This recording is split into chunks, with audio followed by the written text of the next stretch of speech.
मलिक साहब ये क्योंकि जब जब पीएमएलएन की गवर्नमेंट या पाकिस्तान पीपल्स पार्टी की गवर्नमेंट आई तो ऑपोजिशन को फ्रेंडली ऑपोजिशन कहा जाता रहा, तो ये फिर अगर यही वाली सिचुएशन बनती है मोस्ट प्रोबेबली तो फिर आप क्या देख रहे हैं, वो राजा रियाज वाली ऑपोजिशन हो रही होगी या फिर आप समझते हैं कि फिर तगड़ी ऑपोजिशन असेंबली में मिलेगी अगर सिचुएशन ये बनती है? तो देखिए, सबसे जो वरी समय है इस वक्त मेरे लिए वो ये है कि जो 9th को रिजल्ट्स हैं उसमें कंपोजिशन ऑफ गवर्नमेंट क्या बनती है। अगर composition of government PDM type है तो it is going to be a disaster. जो शहबाज शरीफ को मैं डिसक्रेडिट करता हूँ कि उसने पीएमएलएन की पूरी पंजाब में सियासत को डुबोया है, वो इसलिए डुबोया है कि 9-10 पार्टियां थी, 90 वजीरों के साथ वो कुछ नहीं कर सके। महंगाई वाई सब कुछ हुआ, बेड़ागर्क हुआ, सारा मलबा उनके खाते में गया।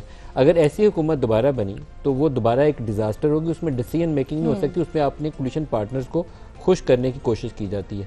तो उसमें तो अगर बिलावल ये एंटिसिपेट कर रहा है कि एक ऐसी हुकूमत बननी है और मुझे बाहर बैठना है, फिर वो ये एंटिसिपेट कर रहा होगा कि ये साल 2 साल में हुकूमत गिर जाएगी और मेरी बारी आ जाएगी, फिर उसको एज अपोजिशन लीडर अपने आप को पिच करना चाहिए।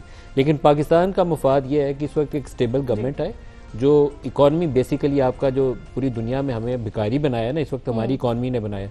जो फंडामेंटल रिफॉर्म्स चाहिए आपको, प्राइवेटाइजेशन की तरफ जाना है, आपके जो पब्लिक सेक्टर एंटिटीज हैं जिन्होंने हमें डुबोया हुआ है, सर्कुलर डेट आपका 4000 अरब से ऊपर जा चुका है, तो इसके लिए आपको डिसीजंस लेने हैं, टिंकरिंग नहीं करनी, हेड ऑन जो भी हुकूमत आएगी वो कशकोल तोड़ सकेगी? नहीं, इमीडिएटली नहीं तोड़ सकेगी, लेकिन 3 से 5 साल का एक ऐसा अमल चाहिए जिसमें आप डिसीजन पोस्टपोन नहीं कर रहे हो। आपको स्टील मिल प्राइवेटाइजेशन करनी है, पहली जो कैबिनेट मीटिंग है उसको ये डिसाइड करना चाहिए कि हमें स्टील मिल को बेचना है, हमें पीआईए को बेचना है, हमें ये जो डिस्कोज हैं यहाँ पे इतने 100 रुपया सालाना हम इनको दे रहे हैं और फिर भी खसारा पूरा नहीं हो रहा, हमें इससे जान छुड़वानी है।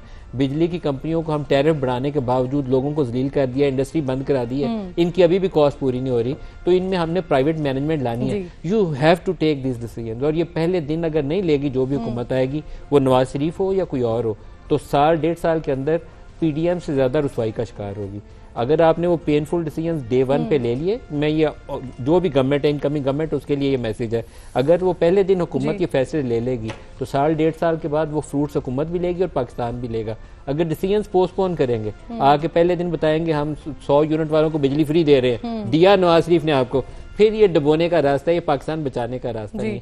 Take painful decisions head on first day, फिर उसका साल बाद आपको फ्रूट्स मिलेंगे। जो नहीं लेगा वो पछताएगा। आपको आईएमएफ के पास दोबारा जाना है, जो हुकूमत आएगी उसको आईएमएफ से दोबारा 3 साल का प्रोग्राम फाइनलाइज करना है। मलिक साहब, तो एक अच्छी स्टेबल गवर्नमेंट आए जो ये काम हमें करके दे, और पाकिस्तान इस ये जो विशियस साइकिल है ना, हर साल 2 साल के बाद बूम एंड बस्ट सिनेरियो हम इसे कहते हैं, ये अफसार और मैं इकोनॉमी कवर करते रहे हैं, तो जिस तरह कहते हैं ना पार्टियों की सीटें कितनी निकालनी है, ये भी नंबर हमारा कहीं डिसाइड होता है। इस तरह जीडीपी के नंबर भी प्लानिंग कमीशन हमारा निकालता है कि इस दफा 2% निकालनी है कि 3% नेगेटिव हो रही हो ना, तो वो उसको वीट का नंबर ही 2 मिलियन टन ऊपर करके तो उसको पॉजिटिव 1% या 2% कर देते हैं। इस चक्कर से हमें निकलना है। लोग हमारे भूख क्या तो मारेंगे, अफलास क्या तो मारेंगे।